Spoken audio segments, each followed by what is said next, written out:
Hello students, again I am here with another video of Unit 2 Functions in C++ and Working with Objects in C++. Our today's topic is Static Members and Friend Functions in C++. The objective of today's session is to learn about the static data member and member functions, as well as we will learn friend functions and pointer to members in a class.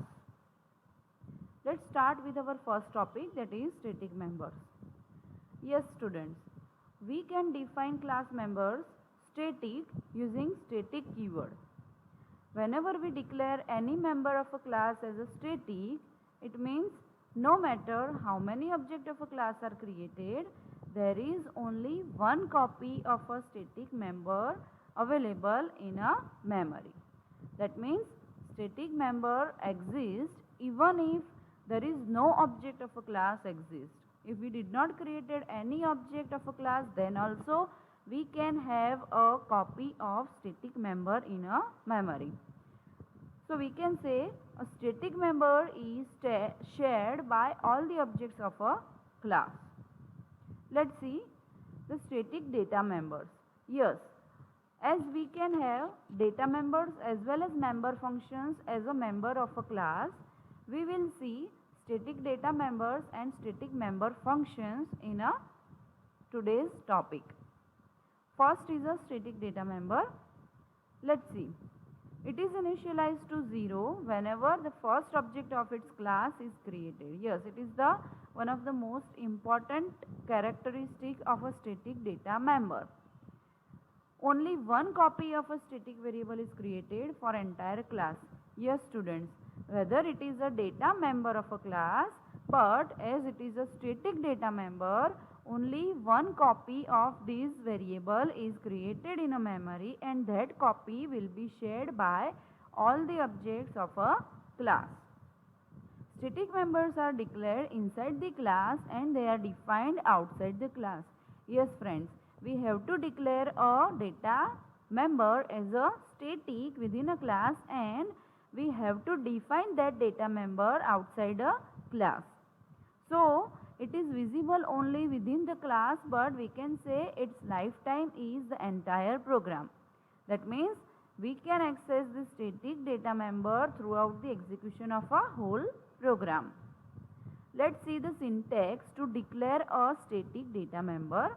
See friends, here we have used a keyword static, and then after we have declared a variable as a simple variable. That means static data type and then variable name. This is the declaration of static data member. Now the syntax to define a static data member is data type, then class name with scope resolution symbol, and then variable name is equal to value. Here value is a optional thing. If we want to initialize our static data member, then we can assign some value here.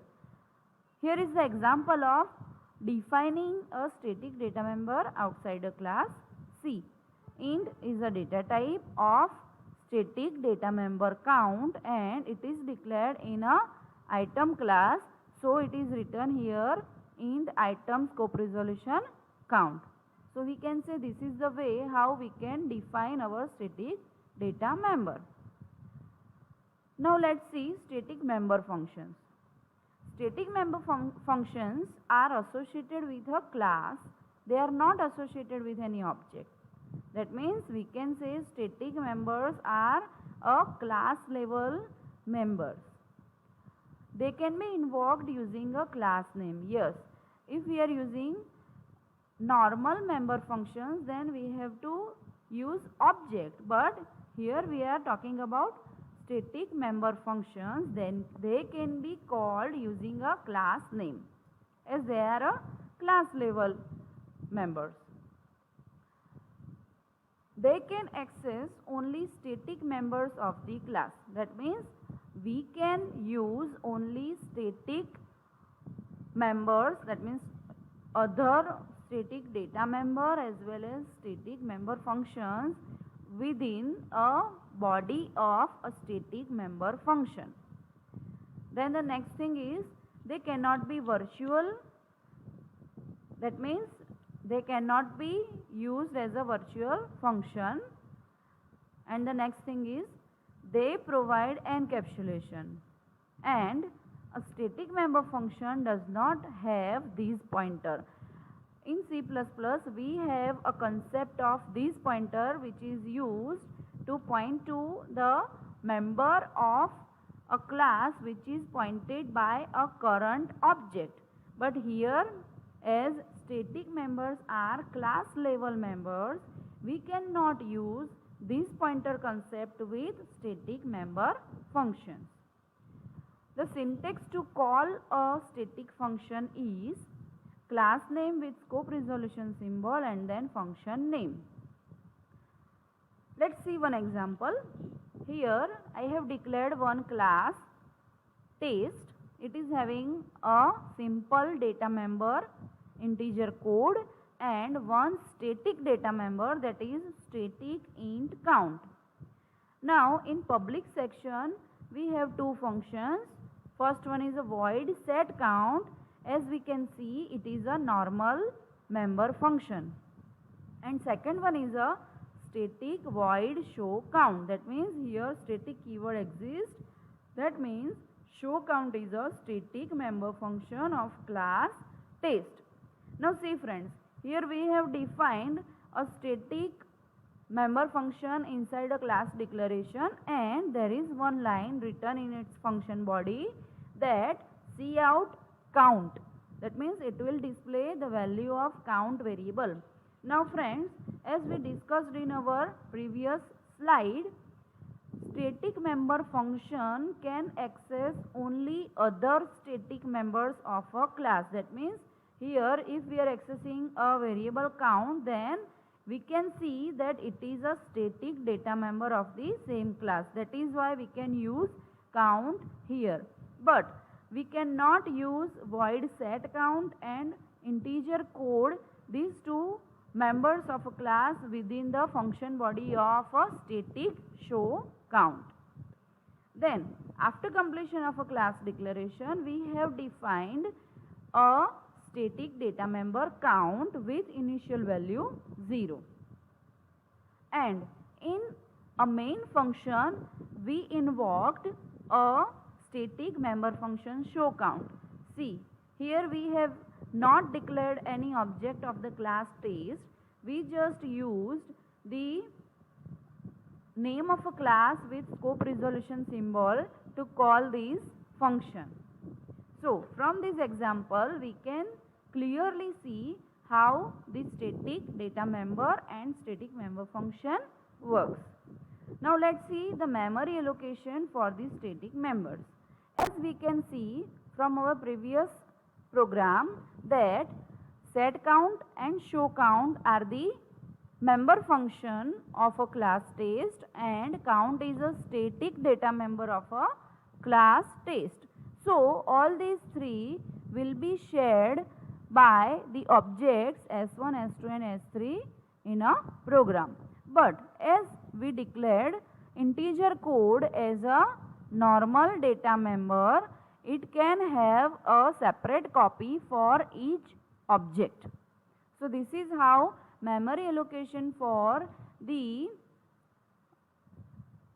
static data members and static member functions is done. Now our next topic is friend functions. If a function is defined as a friend function, then the private and protected data of a class can be accessed using the friend function. The compiler knows a given function is a friend function to that class by the use of a keyword friend. So friends, we can make our user defined function as a friend to a class. For accessing the data, the declaration of a friend function should be made inside the body of the class. We can declare a friend function anywhere in the class, either in a private or in a public section. But we have to use a keyword friend before declaring the function.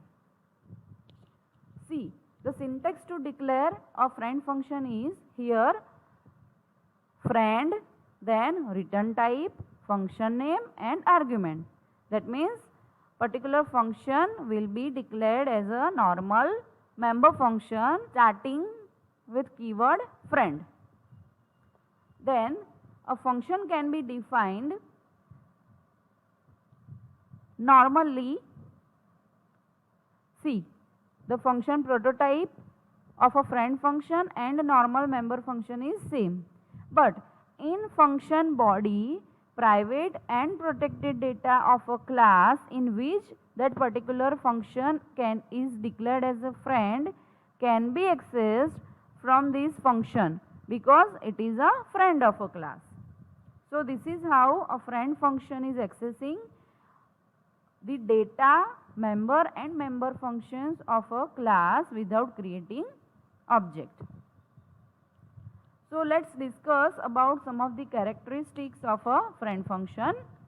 First one is it is not in the class to which it has been declared as a friend. That means friend function cannot be considered as a member of a class. But as it is not in the scope of a class, it cannot be called using the object of that class. That means as it is not a member of the class, there is no need to create an object to call that a friend function. Then it can be invoked like a normal function without the help of the object, and it can be declared either in public or private section of a class. One more important characteristic is it has the object as argument. Yes friends, as we can pass object of a class as an argument to a user defined function, we can pass object as argument to a friend function. Now let's see pointer to the members of a class, the next topic. C++ provides 3 pointers to the member operators to access the class members through pointers. We already discussed about this pointer to members in our unit 1 videos. Let's see. The first one is a scope resolution with asterisk symbol. It is used to declare a pointer to the member class. The second one is a dot operator with asterisk symbol. It is used to access a member using object and pointer of the class. And the third one is a arrow operator with asterisk symbol. It is used to access member using a pointer of the object and the pointer of the member. Now we will see each of them one by one in detail. So the first one is a scope resolution operator with asterisk symbol. This member dereferencing operator allows us to create a pointer to a class member which could be a data member or a member function. A syntax to use this operator is data type, class name, then scope resolution with asterisk symbol, and then name of a pointer is equal to address of operator with class name, scope resolution, data member name. Here data type is the data type of the data member. Then class name is the name of a class of which the data member is of part. Then pointer name is the name of a pointer which is pointing to the data member or a member function. And at the last, data member name is the name of the data member being referenced by the pointer name. Then the next one is a dot operator with asterisk symbol. This operator uses a pointer to a class member and an object of a class to access the member of a class. This class member could be a data member or a member function. Yes friends, As in previous slide we have defined a pointer which can point to a member of a class, and in this slide we are discussing about a way how that particular pointer to data member can be accessed. So here is the syntax: object name dot asterisk symbol and then name of a pointer to the data member. Here pointer to the data member is the name of a pointer which is pointing to the data member. Let's see both of these operators with example. See, here I have declared one class, its name is capital A, and it has two data members X and Y. Now in main section, first of all we will define a pointer to a member variable X of a class A. That means we will use a member dereferencing operator, scope resolution with asterisk symbol. So we have to write first of all a data type of a data member X and then name of a class with scope resolution and asterisk symbol, and then name of a pointer, that is P1 here, is equal to address of operator with name of a class, scope resolution, name of a data member. Here we can see that this line creates a pointer to a member variable X of class A. Let's see the use of both of these operators with example. Here I have declared one class A which is having two public data members X and Y. In main function, first of all we will declare a pointer to a member variable X of a class A and pointer to a member variable Y of class A. So in first line, int A scope resolution asterisk P1 equal to ampersand A scope resolution X.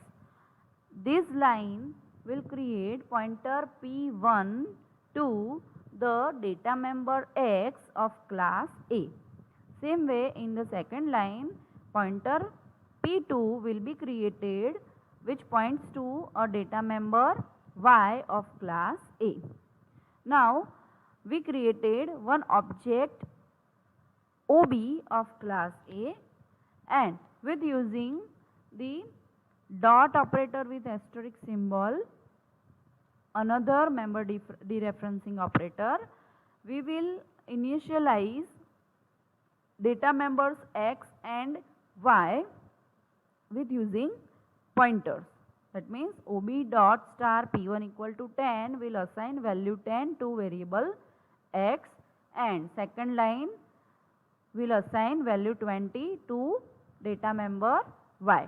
Now in next two lines we will try to display the value of data members X and Y with using the pointer to the member. Let's see the output. Here I am having same program. We will see the output. Just change the value of Y to 20.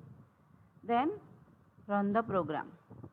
See, the value of data member X is 10 and the value of data member Y is 20.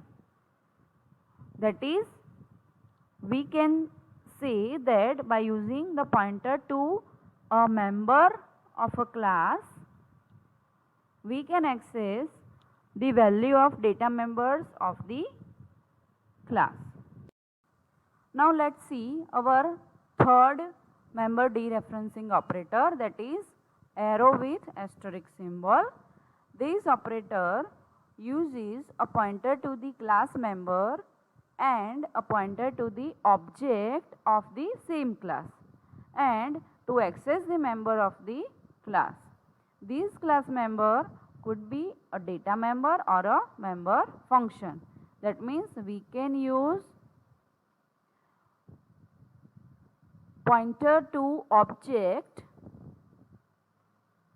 points to the data member. We can point to a pointer to a data member with using pointer to the object.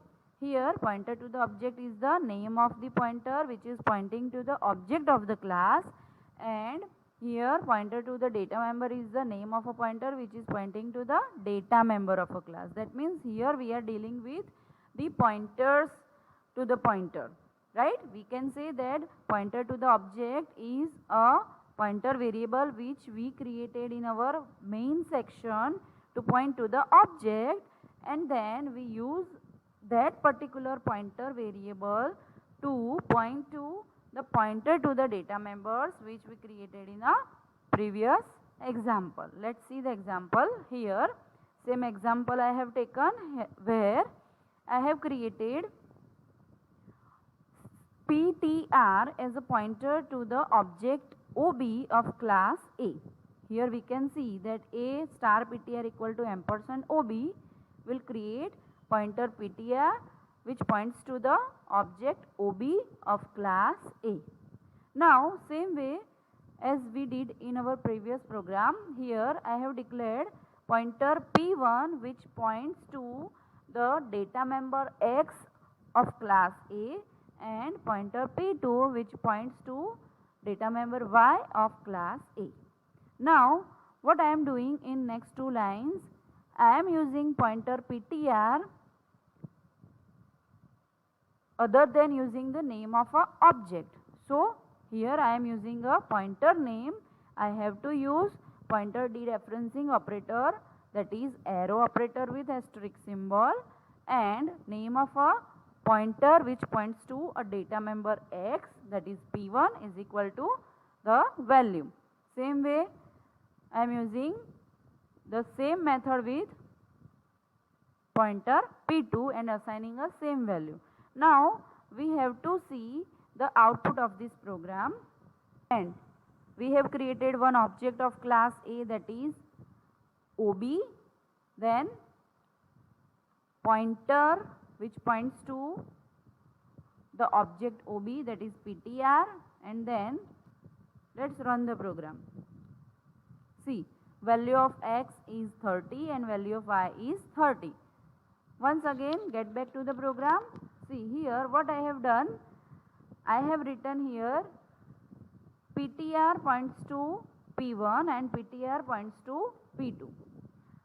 This creates to call a value of X and Y by using the pointer to data member as well as pointer to the object method. So this is all about the pointer points to a members of a class and pointers points to object of a class. Students, I hope you understand all the topics covered in this video. Enjoy learning programming in C++.